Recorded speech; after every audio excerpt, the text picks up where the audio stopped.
Les crises, lorsqu'elles sont profondes et qu'elles sortent de la respiration normale du cycle des affaires, témoignent de transformations profondes du système productif. Entre 2008 et 2013, l'économie française a détruit 125 000 emplois et 350 000 emplois salariés dans le secteur privé.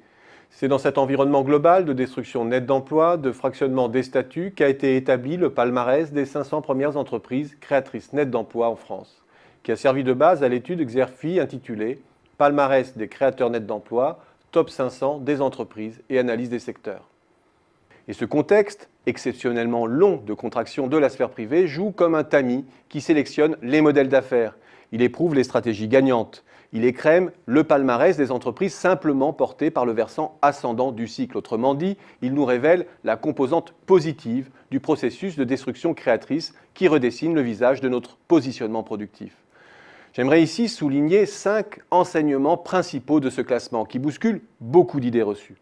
Premièrement, et c'est probablement le principal enseignement du palmarès, le top 100 des créateurs nets d'emplois se compose à 63% d'ETI de moins de 5 000 salariés, parfois encore à l'état de PME ou de micro-entreprises en 2008, fréquemment méconnus du grand public, O2 Développement, Harmonia, Actical, ID Logistics, Neurone, Vitaliance, Figeac Aéro, OVH, etc. Ces entreprises volent souvent la vedette aux grands groupes. Et si on les scrute de près, on voit que les problématiques de croissance externe et de développement international apparaissent de plus en plus tôt dans la vie des entreprises. Par ailleurs, 15 groupes créés ou implantés depuis moins de 10 ans se hissent aussi dans le top 100 des créateurs nets d'emplois. Dans les premières places du classement, on trouve notamment à domicile, Amazon, venteprivée.com et showroomprivé.com.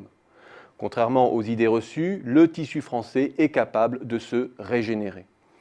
Deuxièmement, les grands groupes peuvent encore créer de l'emploi en masse quand ce sont des leaders technologiques mondiaux. Seuls 8 groupes du CAC 40 et seuls 18 des 120 premières capitalisations françaises se hissent dans le top 100 des créateurs. Et au total, 37 des 200 plus grandes entreprises françaises apparaissent dans le top 100. C'est peu par rapport à l'aura de ces groupes auprès des médias et des étudiants des grandes écoles. C'est beaucoup, en revanche, par rapport à la population de ces entreprises, 18%, et à l'idée que les grandes structures internationalisées ne seraient plus en mesure de créer de l'emploi sur leur territoire d'origine. Surtout, 2 tiers des créations nettes d'emplois du top 100 sont le fait de ces grands groupes. Troisièmement, 2 grands pôles d'entreprises s'affirment comme moteurs dans la création d'emplois en France. Les activités B2B de services à forte valeur ajoutée. 35 des 100 premières entreprises du palmarès opèrent dans les services d'informatique, Sopra, Neurone, Econocom, ou le conseil, l'ingénierie ou le facility management, Deloitte, Altran, Alten, Accenture, etc. Une proportion très supérieure à la moyenne nationale. Il contribue à près du quart des créations d'emplois du top 100. 2. Les activités de service ou de soutien aux particuliers. 35 des 100 premières entreprises du palmarès opèrent dans le commerce, l'hébergement, la restauration et les services à la personne. Ils représentent 39% des créations d'emplois du top 100. Ces groupes consolident et organisent l'emploi émietté de leur secteur qui relevait majoritairement d'une logique de gré à gré entre ménages, employeurs et personnel à domicile. Il bénéficie aussi de l'accroissement des besoins d'aide à domicile et d'hébergement médico-social liés au vieillissement. Quatrièmement, l'industrie détruit bien globalement de l'emploi en France. Mais pour créer de l'emploi, la France peut encore compter sur l'industrie.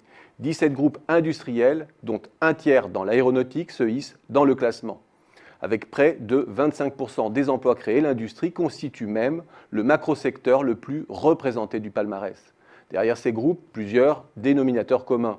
Ils sont souvent implantés en France depuis longtemps, ils emploient majoritairement des salariés qualifiés, ils sont fortement tournés vers l'export et ils investissent de manière conséquente en R&D sur le territoire. Enfin, la transition économique que nous évoquons souvent sur Xerfi, cette révolution numérique qui transforme la façon de produire presque tout, est bien palpable dans le classement. À travers la montée en puissance du e-commerce, on dénombre 3 entreprises dans le top 100. Et le poids des entreprises qui offrent des services d'informatique, on en dénombre 11 dans le top 100. À travers l'hyper-représentation des entreprises qui structurent leur offre autour de solutions plus que de produits à destination des entreprises comme des particuliers et dont le modèle d'affaires est profondément lié à Internet.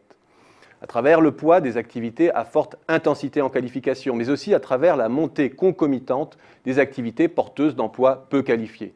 Une polarisation au détriment des qualifications intermédiaires, typiques des phases de transition technologique.